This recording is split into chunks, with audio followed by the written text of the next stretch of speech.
अस्सलाम वालेकुम एवरीवन। उम्मीद करता हूँ आप लोग खैरियत से होंगे। So this is your host Muneeb and welcome to another video of Google cloud platform, जिस पे आज हम लोग इंशाल्लाह जीसीपी पे हम एक माई एसक्यूएल डेटाबेस बनाएंगे। और सर्विस का जो नाम है वो है क्लाउड एसक्यूएल। ठीक है, तो क्लाउड एसक्यूएल पे हम लोग एक डेटाबेस सर्वर बनाएंगे एंड देन उसके बाद उसको एक्सेस करने की कोशिश करेंगे। आइदर हम लोग माई एसक्यूएल वर्कबेंच को भी यूज़ कर सकते हैं और we can use DBeaver software. ठीक है, डी बीवर यहाँ पे मैंने लिखा हुआ है, ये एक सॉफ्टवेयर है। इसी तरह अगर आपको माई एसक्यूएल नेटिव टूल चाहिए तो उसके लिए हमारे पास माई एसक्यूएल वर्कबेंच भी हम यूज़ कर सकते हैं। सो डी बीवर का जो फ़ायदा है वो ये है कि हम लोग जो है एट अ सिंगल टाइम हम लोग मल्टीपल डेटाबेस को हम यूज़ कर सकते हैं। ये तो खैर मैंने अभी बता दिया कि डी बीवर क्या होता है, लेकिन हम लोग बेसिकली इसको भी हम रिमूव कर लेते हैं क्योंकि अभी जो नीड है वो है माई एसक्यूएल वर्कबेंच की। ठीक है, सो माई एसक्यूएल वर्कबेंच को यूज़ करते हुए कैसे हम लोग अपने पब्लिक डेटाबेस को हम एक्सेस करेंगे एंड देन उसके बाद फिर हम लोग एक डेटाबेस भी क्रिएट करेंगे और हम एक यूज़र भी क्रिएट करेंगे। ठीक है, यहाँ पे ऐसा हटा देना, एक सिंगल यूज़र हम बनाएंगे एंड देन उसके बाद हम क्रॉस चेक करेंगे कि आइदर जो डेटाबेस और जो यूज़र जो मैंने बनाया था with the help of query, तो क्या वो मेरे पास कंसोल पे शो हो रहा है या नहीं हो रहा। सही है, so that's the agenda of today's video. So हम लोग स्टार्ट करते हैं इस लैब को। So let me just open GCP console. So यहाँ पे आप देख सकते हैं कि अभी मैं यहाँ पे टाइप करता हूँ क्लाउड एसक्यूएल और यहाँ पे ये एसक्यूएल सर्विस आ गई है। ठीक है, अब इसके अंदर हम जो एक रिसोर्स बनाएंगे वो रिसोर्स बेसिकली आपकी एक मशीन कहलाएगी। ठीक है, एक इंस्टेंस क्रिएट कर लेते हैं और इंस्टेंस क्रिएट करने के बाद जो है यहाँ पे आपसे पूछता है कि क्या आपको कौन सा वर्जन आपको सेलेक्ट करना है। ठीक है, अच्छा, अब आप क्रिएट इंस्टेंस में जब आप जाते हैं सो यहाँ पे आपसे वो पूछता है डेटाबेस इंजन कौन सा यूज़ करना है। So you can either use SQL server जो कि माइक्रोसॉफ्ट प्रोप्राइटरी सॉफ्टवेयर है डेटाबेस का। इसके अलावा पोस्टग्रेसक्यूएल भी आप यूज़ कर सकते हैं, माई एसक्यूएल भी यूज़ कर सकते हैं। ठीक है, तो माई एसक्यूएल सेलेक्ट कर लेते हैं। ठीक है, ओके, सो जब हम माई एसक्यूएल इंस्टेंस क्रिएट करते हैं तो इसमें हमारे पास दो ऑप्शन आते हैं। एक है हमारे पास एंटरप्राइज और एक है हमारे पास एंटरप्राइज प्लस। दोनों में जो डिफरेंस है वो मैं आप लोग को हाई लेवल पे बता देता हूँ कि एक तो फर्स्ट जो डिफरेंस है वो है ये है कि 99.95% आपको ये अवेलेबिलिटी प्रोवाइड कर रहा होता है as per SLA which is service level agreement. Enterprise plus में जो है हमारे पास 99.99% अवेलेबिलिटी का एक फैक्टर आता है। ठीक है, और दोनों में जो डिफरेंस है वो 0.004% का है। ठीक है, इसमें जो है आपका 60 सेकेंड से कम का जो एक प्लान डाउन टाइम आता है, जबकि इसमें जो है सब सेकंड का आता है। इसमें जो है 35 डेज़ का पॉइंट इन टाइम रिकवरी भी आपके पास एक ऑप्शन अवेलेबल है, जबकि इंटरप्राइज में हमारे पास 7 डेज़ का पॉइंट इन टाइम रिकवरी का भी एक ऑप्शन होता है। ठीक है, इसमें 7 डेज़ है और इसमें 35 डेज़ का है। ठीक है, और ये 3 टाइम्स जो है हायर थ्रूपुट जो है ये प्रोवाइड कर रहा होता है, जबकि इंटरप्राइज में ऐसा कुछ भी नहीं है। सो एंटरप्राइज को ही लेके चलेंगे और यहाँ पे हमारे पास प्री सेट है। बेसिकली हमारे पास डिफरेंट इन्वायरमेंट्स हैं। एक इन्वायरमेंट तो हमारे पास सैंडबॉक्स कहलाता है, दूसरा इन्वायरमेंट जो है वो डेवलपमेंट कहलाता है और जो तीसरा जो इन्वायरमेंट है वो है प्रोडक्शन। ठीक है, अब डिपेंड करता है आपके यूज़ केसेस पे कि आप किस इन्वायरमेंट में काम कर रहे हैं, तो उस हिसाब से जो है आप ऑप्शन सेलेक्ट कर सकते हैं। इन तीनों में जो डिफरेंस है प्री सेट का वो है आपके कंप्यूट साइज़ का, मेमोरी का एंड स्टोरेज का। ठीक है, डेवलपमेंट सैंडबॉक्स में जो है आपको सिंगल जोन मिलता है, जबकि प्रोडक्शन की बात करें तो इसमें हमें हाईली अवेलेबल आपको ऑप्शन ये प्रोवाइड कर रहा होता है। सो हम लोग सैंडबॉक्स को ही लेके चलेंगे एंड इन इंस्टेंस इन्फो की बात करें तो यहाँ पे हम माई एसक्यूएल का जो 8 वर्जन है वही हम सेलेक्ट करेंगे। ठीक है, और इंस्टेंस आईडी बेसिकली जो मेरा डेटाबेस का नाम होगा वो किस नाम से शो होगा मेरे पास जीसीबी कंसोल पे। तो यहाँ पे मैं दे देता हूँ टेक विद मुनीब। ठीक है, और यहाँ पे जो पासवर्ड जो मैं सेट करूँगा इसका जो अपना एक यूज़र होता है। ठीक है, जो डिफ़ॉल्ट यूज़र होता है वो है रूट। ठीक है, रूट जो है हमारे पास यूज़र नेम है और रूट यूज़र के लिए जो है मैं पासवर्ड यहाँ पे सेट कर रहा हूँ। ठीक है, पासवर्ड ज़ाहिर है मैं नहीं बता सकता।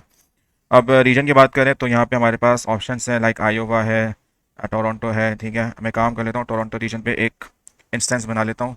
और जोनल अवेलेबिलिटी की बात करें तो इसमें हमारे पास दो ऑप्शन है। ठीक है, सिंगल जोन भी बना सकते हैं और मल्टीपल जोन भी बना सकते हैं, तो अभी हम लोग सिंगल जोन ही लेके चल रहे हैं। और कस्टमाइज इंस्टेंस की अगर हम बात करें तो यहाँ पे इसको हम ड्रॉप डाउन करेंगे ताकि हम एक मिनिमल मशीन को कन्फिगर करें, दैन उस हिसाब से फिर हम काम करें। मशीन कन्फिगरेशन की बात करें तो यहाँ पे सबसे पहला जो ऑप्शन आ रहा है हमारे पास डेडिकेटेड कोर आता है। अच्छा, हमारे पास इसमें भी दो ऑप्शन है। ठीक है, शेड कोर है और डेडिकेटेड कोर है, तो हम शेड कोर पे जाएंगे। अच्छा, इसका जो कॉन्सेप्ट है शेड कोर का वो ये है कि आपके एक यूँ कह लेंगे हाइपरवाइजर है, आपका एक सर्वर है जो कोर जिसका अपना एक्चुअल होगा सर्वर का या हाइपरवाइजर सर्वर का जो आपका बेयर मेटल सर्वर होता है, तो उसमें से कुछ जो कोर है वो शेयर हो रहे होंगे। ठीक है, लेकिन अगर आप डेडिकेटेड कोर मिलेगा उसको आप ही यूज़ कर सकते हैं और कोई यूज़ नहीं कर सकता। ठीक है, तो डेडिकेटेड की बजाय हम लोग शेयर्ड कोर यूज़ करते हैं, और जो ऑप्शन सेलेक्ट हुआ हुआ है 1 कोर एंड तकरीबन 2 GB मेमोरी बनती है, तो उसी को हम लोग लेके चल रहे होते हैं। स्टोरेज जो है यहाँ पे हमारे पास दो टाइप आती हैं, ठीक है। SSD भी हम यूज़ कर सकते हैं और हार्ड ड्राइव भी यूज़ कर सकते हैं, ठीक है। और स्टोरेज कैपेसिटी की बात करें तो यहाँ पे जो हमारे पास प्री सेट्स हैं वो हम यूज़ कर सकते हैं, वरना हम कस्टम में भी हम अपने हिसाब से हम डिफाइन कर सकते हैं कि हमें कितनी स्टोरेज कैपेसिटी की रिक्वायर्ड है, ठीक है। तो फिलहाल हम लोग 10 GB के साथ गुड टू गो है। और कनेक्शंस की बात करें तो यहाँ पे हमारे पास इंस्टेंस आईपी असाइनमेंट की बात करें, अगर आपको प्राइवेट डेटाबेस बनाना है तो उस सूरत में आप जो है पब्लिक आईपी को आप ऑप्शन को आप एक्सक्लूड करेंगे एंड प्राइवेट आईपी को आप इनेबल करेंगे, ठीक है। अगर आप प्राइवेट आईपी को इनेबल करते हैं तो यहाँ पे आपसे जो है वो नेटवर्क मांगेगा, ठीक है, कि किस वीपीसी में आपको जो है वो प्राइवेट डेटाबेस बनाना है, ठीक है। लेकिन अभी मैं चूँकि पब्लिक डेटाबेस बना रहा हूँ टेस्टिंग के लिए, तो पब्लिक आईपी से क्या होगा, आपको एक इलास्टिक आईपी, आपको एक पब्लिक आईपी असाइन हो जाएगी जिसको यूज़ करते हुए आप एक्सेस कर सकते हैं सर्वर को, इस इंस्टेंस को। अच्छा, अब यहाँ पे ऐड नेटवर्क आ रहा है, ठीक है। फॉर एग्जांपल मैं कह रहा हूँ कि यहाँ पे नेटवर्क पे मैं चाह रहा हूँ कि मैं अपनी आईपी दूँ, ठीक है। मुनीब नेटवर्क के नाम से एक मैंने नाम दिया है। और अच्छा, नेटवर्क बनाने की सबसे बड़ी वजह यह है कि इस इंस्टेंस को कौन एक्सेस कर सकता है, ठीक है। मैं अगर अपनी आईपी दूंगा, अपनी आईपी यहाँ पे वाइट लिस्ट करूँगा, तो मेरी ही आईपी से मैं ही एक्सेस कर सकता हूँ, मेरे अलावा कोई और एक्सेस नहीं कर सकता, ठीक है। तो अभी फ़िलहाल चूँकि मैं एक डेमो पर्पज़ के लिए एक वीडियो बना रहा हूँ, तो इसको मैं ऑल ट्रैफिक पे लेके जा रहा हूँ, ठीक है। 0.0.0 बेसिकली इंडिकेट करता है कि कहीं से भी रिक्वेस्ट आ सकती है, सबके लिए अलाउ है, ठीक है। लेकिन it's not the recommended strategy और best practice in terms of database. तो ये कि आपको डेटाबेस जब भी बनाना है तो उसको हम प्राइवेट सबनेट पे बनाएंगे, उसको हम प्राइवेट ही बनाएंगे, और उसके अंदर जिसको जो एक्सेस चाहिए होगा उसी की हम आईपी हम वाइट लिस्ट करेंगे। चाहे वो शख्स जो है घर से काम कर रहा हो या उसको ऑफिस से काम करना हो, तो ऑफिस या घर की आईपी डलेगी, तब जाके उसको एक्सेस मिलेगा, ठीक है। डाटा प्रोटेक्शन की बात करें तो यहाँ पे हमारे पास ऑटोमेटेड डेली बैकअप्स का भी ऑप्शन आ रहा होता है, इसको हम डिसेबल करते हैं।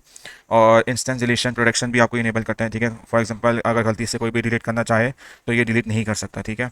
लेकिन फ़िलहाल अभी इसकी नीड नहीं है, ठीक है। और इसको हम करते हैं क्रिएट इंस्टेंस, ठीक है। अभी ये इंस्टेंस क्रिएट हो रहा है तो थोड़ा सा टाइम लेगा, आई गेस 5 से 10 मिनट लेगा। तो जब तक ये इंस्टेंस क्रिएट हो जाता है तो आपको जो है इसकी आईपी मैं आपको दिखा देता हूँ क्या आईपी होगी, दैन उसके बाद हम इसको एक्सेस कर सकते हैं। Okay, so welcome back. और आप देख सकते हैं कि मेरा डेटाबेस इंस्टेंस क्रिएट हो चुका है ऑलरेडी। और जब मैं इसके अंदर जाता हूं तो यहाँ पे आप देख सकते हैं कि मुझे इसने एक पब्लिक आईपी भी दे दी है। पब्लिक आईपी यहाँ से मिलेगी मुझे, ठीक है। 34.130 करके जो आईपी आपको दिखा रहा है, तो यह बेसिकली एक पब्लिक आईपी है, ठीक है। इसी को हम यूज़ करते हुए हम एक्सेस करेंगे। अब प्राइवेट कनेक्टिविटी जब आप इंस्टेंस बनाएंगे और जब आप उसमें प्राइवेट ऑप्शन को जब आप इनेबल करते हैं, तो प्राइवेट आईपी ही आपको नजर आएगी, ठीक है, जिसको आप प्राइवेटली एक्सेस कर सकते हैं। इसको हम डायरेक्टली कभी भी हम बाहर अपने घर से, अपने घर के लैपटॉप से या किसी और एनवायरनमेंट से हम एक्सेस कर ही नहीं सकते अगर आप प्राइवेट यूज़ करें, ठीक है। लेकिन पब्लिक अगर हम यूज़ करें तो दुनिया के किसी भी कोने में हो तो वहाँ से आप इसको इजीली एक्सेस कर सकते हैं। सो अभी इसकी आईपी मैंने कॉपी कर ली है, ठीक है। और इसका जो डिफ़ॉल्ट जो पोर्ट नंबर है, ये माई एसक्यूएल का पोर्ट नंबर है, ये है 3306, ठीक है।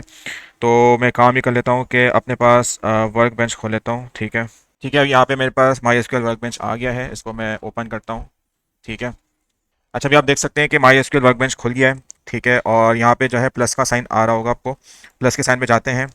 और कनेक्शन नेम जो है मैं यहाँ पे दे देता हूँ मुनीब, या टेक विद मुनीब GCP-SQL, ठीक है। कनेक्शन नेम जो है कुछ भी हो सकता है। होस्ट नेम की जगह वो पब्लिक आईपी आ जाएगी, ठीक है। और यूज़र नेम जो है इस केस में रूट है, ठीक है। अब कैसे पता चलेगा कि आपका यूज़र नेम कौन सा है, ठीक है। तो यहाँ पे यूज़र्स के सेक्शन पे जाएंगे, यूज़र्स के सेक्शन पे जाने के बाद यहाँ पे आपको यूज़र शो हो रहे होंगे, ठीक है। अभी फ़िलहाल चूंकि एक ही यूज़र है और यूज़र नेम रूट है, ठीक है, तो यहाँ से भी हम लोग जो है पासवर्ड चेंज कर सकते हैं, ठीक है, अगर आपको पासवर्ड याद ना हो, ठीक है। तो अभी यहाँ पे हम ये कर लेते हैं कि यूज़र नेम रूट ही होगा, और जो मैंने पासवर्ड सेट किया है तो वही हम यूज़ कर लेते हैं यहाँ पे, ओके। एंड देन इसको हम कर लेते हैं ओके। ये कनेक्शन तो बन गया है, लेकिन अभी इसको टेस्ट करने के लिए हमें इसको डबल क्लिक करना होगा।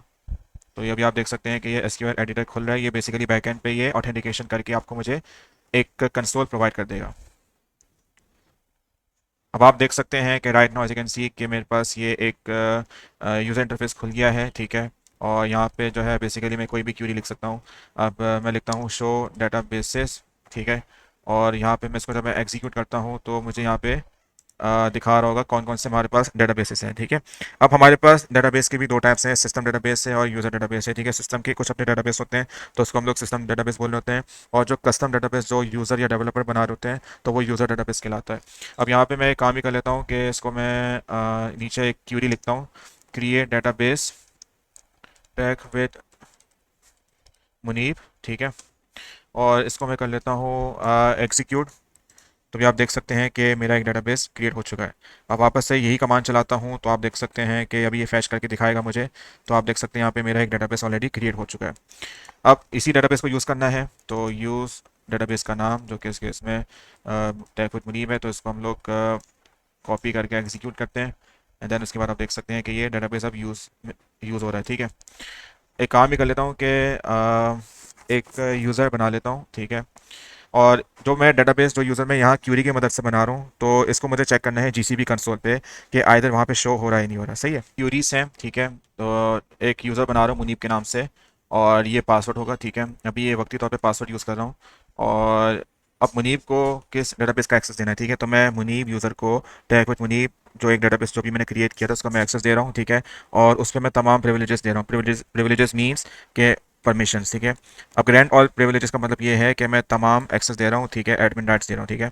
एंड परमिशन को अप्लाई करने के लिए या चेंजेस को सेव करने के लिए हम लोग फ्लैश प्रिविलेजेस यूज़ कर होते हैं, सही है। सो अब काम ही कर लेते हैं कि इसको भी हम लोग यहाँ पे एग्जीक्यूट करते हैं। तो सबसे पहले मैं यहाँ पे ये वाली कमांड यूज़ कर लेता हूँ, कंट्रोल सी, और यहाँ पे मैंने लिख दिया कंट्रोल वी, ठीक है। ये एक यूज़र नेम क्रिएट होने जा रहा है, ठीक है। जब मैं इसको एग्जीक्यूट करता हूँ तो यहाँ पे देख सकते हैं कि ये मेरा यूज़र नेम यूज़र एक क्रिएट हो चुका है, ठीक है, मुनीब के नाम से। अब दूसरी क्यूरी चला लेता हूँ, ये एसक्यूएल क्यूरीज है, ठीक है। यहाँ पे इसको मैं लिख देता हूँ, ठीक है। एंड देन इसको मैं करता हूँ एग्जीक्यूट। तो आप देख सकते हैं कि मुनीब को जो है प्रिविलेजेस मिल गए हैं। अब जो लास्ट कमांड है वो है फ्लैश प्रिविलेजेस, ठीक है। एंड देन इसके बाद इसको मैं करता हूँ एग्जीक्यूट। सो आप देख सकते हैं कि जो चेंजेस थे वो अप्लाई हो गए। अब यहाँ पे मैं एक काम ही कर लेता हूँ कि दोबारा से मैं शो डेटाबेस लिखता हूँ, ठीक है। तो यहाँ पे मुझे दिखा देगा कि एक तो ये डेटाबेस यहाँ पे मुझे शो कर रहा है, ठीक है।